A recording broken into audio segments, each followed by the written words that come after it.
एक होते हैं एंजल इन्वेस्टर्स, एक होते हैं वेंचर कैपिटलिस्ट। एंजल इन्वेस्टर्स वो इन्वेस्टर्स होते हैं जो अपना पैसा किसी बिजनेस में लगाते हैं, किसी स्टार्टअप में लगाते हैं, ये सोचकर कि ये स्टार्टअप भविष्य में ग्रो करेगा, फ्यूचर प्रोस्पेक्ट है। ऐसा स्टार्टअप या ऐसा स्टार्टअप ओनर या को फाउंडर जिस पे उम्मीद है, जिस पर विश्वास है कि वो फ्यूचर में बहुत बड़ा करेगा, कुछ बड़ा फोड़ेगा। बात समझ में आ रही है? और वेंचर कैपिटलिस्ट कौन है? जो अपना पैसा नहीं लगाते हैं, वो और छोटे छोटे इन्वेस्टर से पैसा लेते हैं और ऐसे स्टार्टअप कंपनीज में इन्वेस्ट करते हैं जिन कंपनीज के फ्यूचर का प्रोस्पेक्ट या फ्यूचर में ग्रो करने की संभावना ज्यादा होती है। तो दो मेन डिफरेंसेस हैं, आपको समझ में आ गया होगा कि एंजल इन्वेस्टर्स वो इन्वेस्टर्स हैं जो अपना पैसा लगाते हैं, रिस्क लेते हैं और अर्ली इन्वेस्टमेंट करते हैं। क्या करते हैं बच्चे? अर्ली इन्वेस्टमेंट, और उस कंपनी में इन्वेस्ट करते हैं जिसमें फ्यूचर ग्रोथ के चांसेस ज्यादा हो। एकदम क्लियर? और वेंचर कैपिटलिस्ट कौन होते हैं?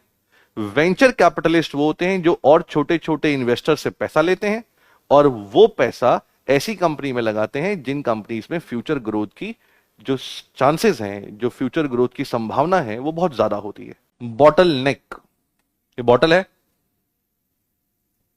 जी, हाँ जी, तो इसकी नेक क्या है? नेक मतलब गर्दन, यहां है, यहां, यहां, समझ पा रहे हैं? अगर मैं इस पानी की बोतल को उल्टा कर दूं, क्या कर दूं? उल्टा, तो ये नेक जितनी पतली होगी, क्या पानी के रिसाव का भाव उतना ही ज्यादा तेज होगा या कम होगा? बताइएगा।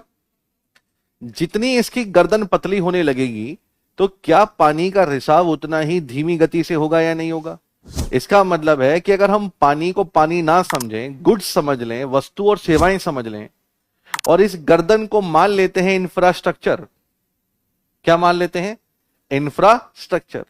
इंफ्रास्ट्रक्चर जितना नैरो होगा, इंफ्रास्ट्रक्चर जितना संकीर्ण होगा, इंफ्रास्ट्रक्चर जितना खराब होगा, तो क्या वस्तु और सेवाओं का जो प्रवाह है, जो फ्लो है, वो उतना धीमा होगा या तेज होगा?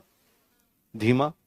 अब इंफ्रास्ट्रक्चर के अभाव के कारण जब वस्तु और सेवाओं का फ्लो बहुत धीमा है, तो क्या उससे कहीं ना कहीं एक हिस्से में महंगाई बढ़ेगी या नहीं बढ़ेगी? क्यों बढ़ेगी? क्योंकि सर सीधी सीधी बात है, परिवहन लागत बढ़ जाएगी।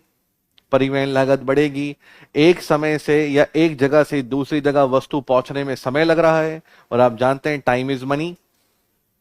तो क्या टाइम ज्यादा लगेगा तो पैसा भी ज्यादा लगेगा? मानते हैं?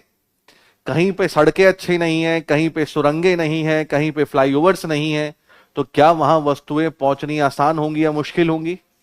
तो मुश्किल होंगी तो उसकी कीमत भी होगी। अरे हाँ है ना?